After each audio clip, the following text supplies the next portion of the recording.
Video देखने से पहले चैनल को सब्सक्राइब करना ना भूलें।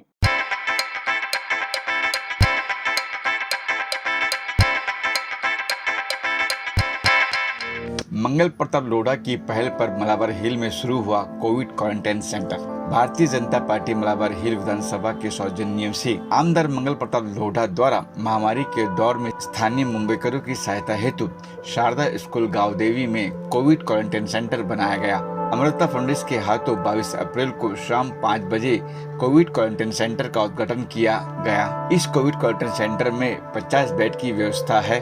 मंगल प्रताप लोढ़ा के अनुसार आजकल तेजी से फैलते कोरोना से लोगों के मन में भय है।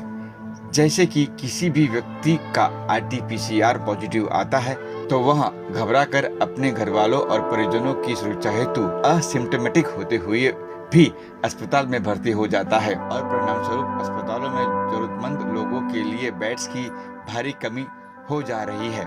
इसी समस्याओं को ध्यान में रखते हुए हमने असिम्टोमेटिक मरीजों के लिए कोविड क्वारंटाइन सेंटर बनाया है। इस कोविड क्वारंटाइन सेंटर में हमने 2 ऑक्सीजन बेड का प्रबंध भी किया है ताकि किसी आपात स्थिति में और किसी मरीज को ऑक्सीजन जरूरत पड़ने जरूरी इलाज उपलब्ध कराया जा सके।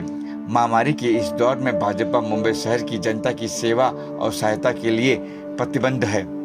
देखिए मुंबई से हमारी यह खास रिपोर्ट।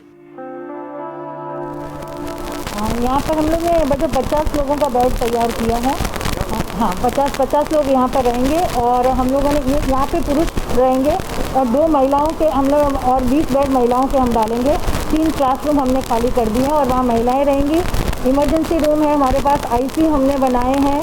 हमारे वार्ड बॉय रहेंगे, हमारे डॉक्टर्स रहेंगे, वो आएंगे। मतलब नॉर्मली क्या होता है ना, आजकल डॉक्टर सब वर्चुअल सबको सलाह देते हैं, लेकिन हमारे यहाँ साथ रूप में डॉक्टर रहेंगे, लोगों से मिलेंगे और ये पूरा फ्री ऑफ चार्ज रहेगा और लोगों को दवाइयाँ भी हम देंगे, फ्री देंगे और उनका जो भी इलाज रहेगा सारा का सारा फ्री रहेगा। और अमृता जी, एक बात बताते हुए मुझे बहुत खुशी हो रही है कि हम लोग फाउंडेशन तो ये काम करता ही रहता है और कर रहा है, लेकिन आज जब मेरी दोनों पोतियों को मालूम पड़ा कि दादा दादी ये कोविड सेंटर बना रहे हैं तो उन्होंने अपनी जो पॉकेट मनी थी, उनका जो भी उनको राखी के पैसे वगैरह मिले थे, तो आज दोनों ने मुझे 51 हज़ार रुपये दिए कि दादी ये हमारी तरफ से सबसे पहले कोविड सेंटर के लिए हम डोनेशन दे रहे हैं। और उसके पहले उन्होंने मुझे स्कूल के बच्चों के लिए डोनेशन दिया कि उनकी आप फीस भरिए। तो मुझे ये बहुत अच्छा लग रहा है कि नई पीढ़ी में भी ये सोच आ रही है, ये संस्कार आ रहे हैं कि हमें कुछ न कुछ ऐसा समाज से का सेवा का कार्य करते रहना चाहिए। तो ये मुझे बड़ी खुशी हुई आज। जैसे कि आप सब जानते हैं कि महाराष्ट्र की हो या देश की हो, आज स्थिति बहुत ख़राब है। आज कोरोना की वजह से जीवन अस्त व्यस्त हो गया है। तो आज जिससे भी जितना भी बन पड़े, चाहे वो हमारे रतन टाटा जी हो जिन्होंने इतने बड़े काम किए आज के दिन, या एक छोटी सी बच्ची हो या बच्चियाँ हो जो अपने पास का जो भी है वो दान करिए इस कोरोना की वजह से। तो हर एक इंसान अगर सामने आके अपने हिसाब से कुछ करे तो मुझे लगता है हम साथ मिलके ये जो कोरोना पॉजिटिविटी आई है उसे रियल पॉजिटिविटी में कन्वर्ट करेंगे और कोरोना नेगेटिव हो जाएंगे।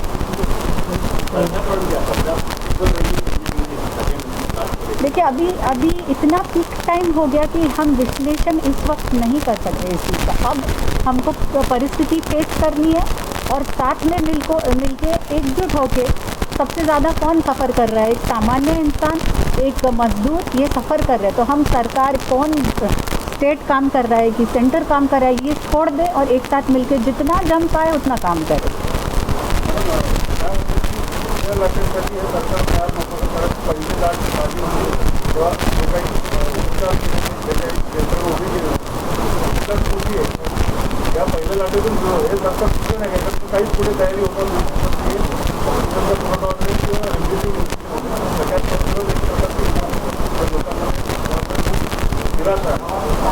पहिल्या लाटेपेक्षा ही दुसरी लाट जी आहे ती नक्कीच खूप मोठी आहे। पहिल्या लाटेनंतर जो एक पिरियड आला होता जेव्हा लाईफ नॉर्मलाइज झाली होती, तेव्हा कोणाला असं वाटलं नाही की एवढी मोठी दुसरी लाट येईल। इंजेक्शन आलेलं होतं आणि बाकी फॅसिलिटीज तयार होऊनसुद्धा इतक्या जास्त प्रमाणात लोकांमध्ये हे झालं की ते एक आउट ऑफ कंट्रोल गेल्यावर जाग आली, स्टेट्सना पण आणि सेंटरला पण हे दिसतंय, पण आता जाग आलेली आहे. इंजेक्शन वॅक्सिनेशन ठिकाणी आहे. आता 1 मेपासून सगळ्यांना घेता येईल. मला वाटतं वॅक्सिनेशन ड्राईव्ह, प्रॉपर टेस्टिंग आणि अशा क्वारंटाईन सेंटर्समुळे खूप फरक पडणार आहे. लॉकडाऊन ऑलरेडी लागलेलं आहे. आपल्याला ह्या 15 दिवसात जर ही स्थिती हातात आली तर पुढे मग मॅनेजेबल होऊन जाईल असं वाटतं.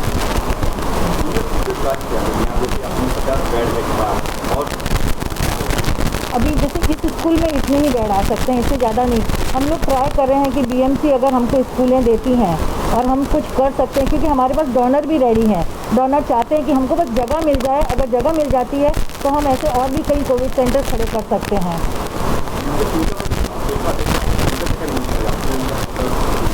सब सारी चीज़ें आईसी जैसे बना दिया है हम लोगों ने. ऑक्सीजन भी रहेगा, सब कुछ है यहाँ पर. तो कोई दिक्कत नहीं आएगी. कोई भी चीज़ की इमरजेंसी भी हुई तो कोई चीज़ की दिक्कत नहीं रहेगी यहाँ. साउथ मुंबई के लिए, क्योंकि दूर से तो लोग आएंगे नहीं, लेकिन पूरी साउथ मुंबई से तो कोई भी लोग आ सकते हैं यहाँ पर और अपना उपचार करा सकते हैं. संपर्क के लिए लोढ़ा फाउंडेशन के लोग हैं और उनके नाम हम लोग जैसे दे देंगे कि जिससे संपर्क कर सकते हैं. और नहीं तो यहाँ पर भी आकर वो अपना रजिस्ट्रेशन करा सकते हैं कि अगर जैसे ही एक बेड खाली होता है तो उसी जगह पर हम दूसरे को दे सकते हैं. और मैं इन 2 बच्चियों का आप नाम जरूर लीजिए कहीं भी हो, कि यशवी अभिनंदन लोढ़ा और आयरा अभिषेक लोढ़ा. तो 12 साल की है और एक 13 साल की है. तो दोनों के मन में ये जज्बा आया है, तो ये मैं बहुत बड़ी बात मानती हूँ. और मैं हमेशा कहती हूँ कि हम सब मिलकर अगर कुछ कार्य करें ना, तो जो ये अंधकार है इसका नामो निशान मिट जाएगा. कि कांटे आते हैं तो आने दो, तुम सिर्फ एक फूल खिला दो. अंधेरे को कोसो मत, तुम सिर्फ एक दीप जला दो. एक फूल की भी सुगंध सूची दूर दूर तक जाती है. एक दीप की कनक मलिका तम पर विजय मनाती है. जो एक एक फूल खिला दें हम सब मिलकर तो चीर बसंत कहलाए. और जो एक एक दीप हम सब मिलकर जला लें तो अंधकार का नामो निशान मिट जाए. अंधकार का नामो निशान मिट जाए. तो आइए हमारे इस अभियान में आप सब जुड़िए. इतना छोटा कि सरकार क्या कर रही है, देश हमारे लिए क्या कर रही है, आज ये सवाल नहीं है. आज ये है कि हम अपने देश के लिए क्या कर सकते हैं और हम अपने देश के प्रति जो देश ने हमें दिया उसका ऋण हम कैसे चुका सकते हैं. आज ये सोचने की बात है. धन्यवाद आप.